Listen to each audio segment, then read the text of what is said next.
Hello, good morning. It's Wednesday, the 21st of March. We're live, as always. We've got a fabulous lineup for you this morning with some very special waddling guests.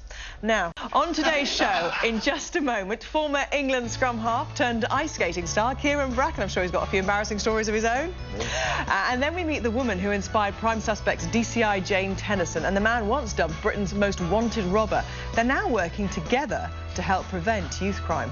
Wildlife presenter Steve Backshall is travelling the world again to track down more deadly predators. He's huge in our house, he is. And when you think of darts, stingy pubs and beer bellies might spring to mind, but not anymore. We sent Dougie Anderson to find out why. And in the final part of the show, our resident vet Joe Ingles will be taking us through the pet news. Plus, I am literally exploding with excitement this morning because those little beauties are coming into the studio. Ferrari and Charlie will be here a little bit later on. They're confident fellas. I'd love to hear from you as well, of course. Get in touch. Email me, gabby@channel5.com, or you can tweet us @LiveWithGabby. And you can like us on Facebook as well, where you find behind-the-scenes pictures and videos. Now, our face in the frame today is Josh and Kirsty Barnard, who got married on Saturday. They're having their honeymoon later this year, so this week they're at home relaxing before they go away. So congratulations to both of you. Enjoy the show today. Enjoy married life together, more importantly. And if you want to nominate someone really special to be our face in the frame, drop us an email with a photo and tell us exactly why.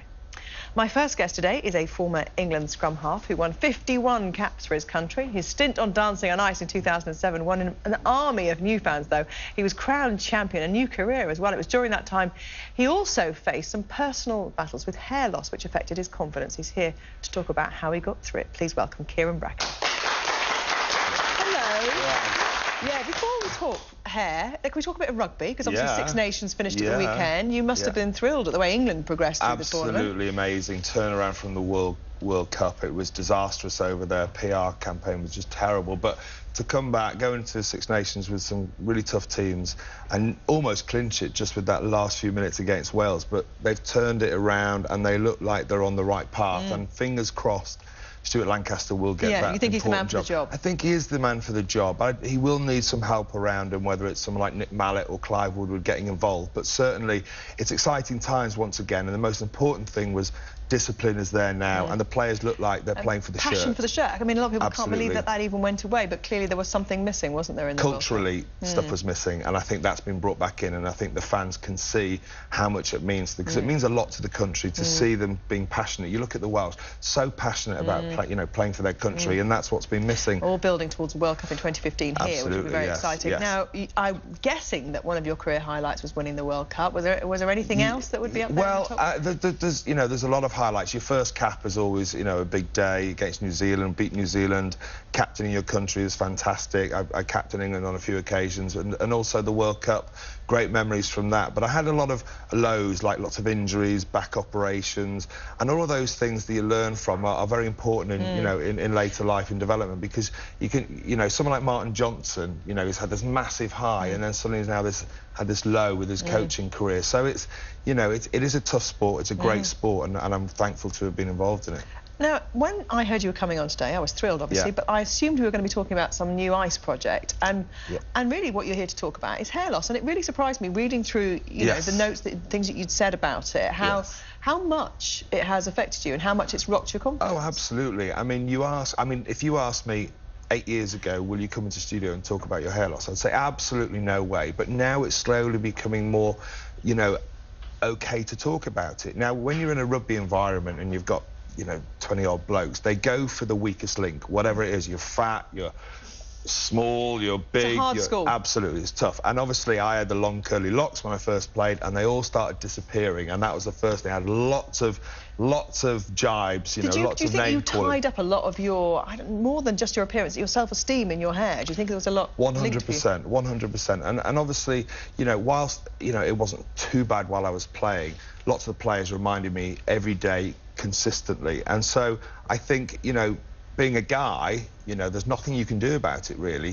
Certainly I didn't realise at the time until I did Dancing on Ice, and I realised you could do something about it. And, is that where you first started? Well, that's where the hair fibres, where you can put them on your head and cover the look of baldness. Had you thought about the kind of thing that Wayne Rooney's done, the transplant? Well, I had something similar, the Wayne Rooney sort of thing, but the thing is, it's not necessarily long-lasting, because your hair is always going to keep falling out. I have to say, it's a huge, I wouldn't say improvement, it sounds like he didn't look good before, but he's definitely got a lot out of it, and he's talked about it openly, as has Jason Donovan. Absolutely, Jason Donovan's come out now. Someone like Jason Donovan as well, he's still sort of got fine hair and could probably be able to, to do better with getting hair fibres, just to, to make it look fuller, to make it look fuller. Now, I saw myself on Dancing on Ice, and I looked at my hair and I was like, oh my God, I really need to do something. And these fibres are absolutely fantastic, because they're very quick, they're very cheap. Not everyone can afford to have a, a transplant. So. Should we have a little look at you on Dancing on Ice, and you can tell us whether it was before or after? All right, okay.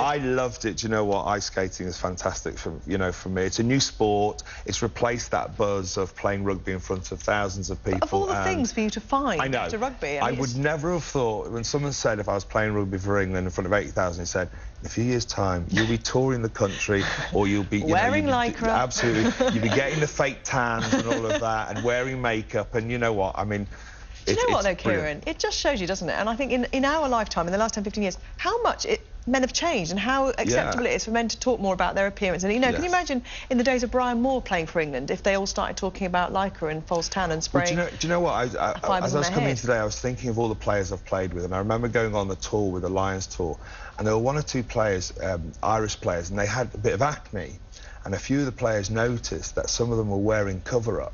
Now you can imagine the ribbing that they got for wearing cover-up. They were so embarrassed when people said, oh, he's wearing cover-up, he's wearing cover-up. It's the sort of thing, losing your hair, having spots, the way you appear, can affect you, how you feel about yourself. And I think men nowadays are becoming a lot more, happy. I think it's a lot more acceptable, because in a way you think, well, we've had women on the show who've talked about baldness and things that have, how it's affected them, and certainly with women, hair is really tied up, isn't it, with their self-esteem. But I don't know, because there are more bald men, for some reason, you think it's more acceptable, and that it shouldn't affect them in the way that it But even more does. so, it's more unacceptable though for men to do something about it. To actually go out there and find hair fibre product and actually cover it up.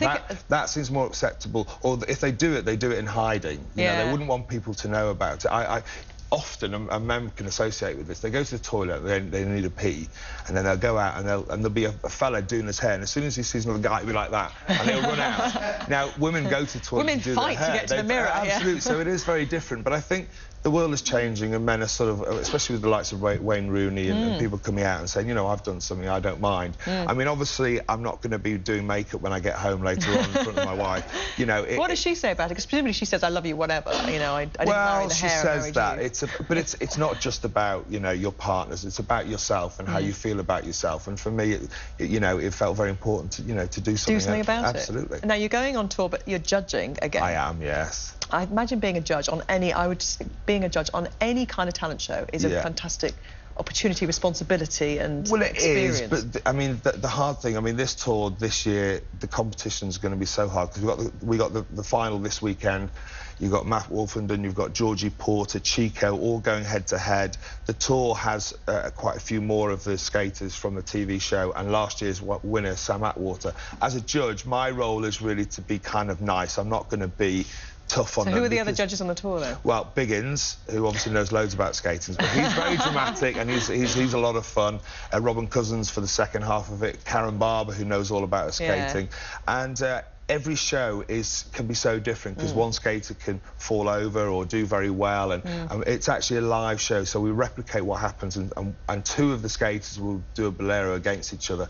It goes around all the country. They've had over 1 million people watch it live, and for me, I know I'm judging, I've done that before, but this time I get to skate in the second half along with the skaters, so it's quite nice to do both. Listen. But it's fantastic. And you've been there. You've I know. Done that, It's I didn't do the tour, but it's a fantastic experience. Great show. Yeah. And just very quickly, you've got 3 boys, haven't you? Yes. So do you look at them and think they've got gorgeous hair? They're gonna be like, you know, me, because I know you looked at your dad, didn't you? Do you know what? By the time they're older, you know, if they're losing their hair, I'm sure. It's amazing, they can look at me online and they'll go, Dad, you've got no hair in.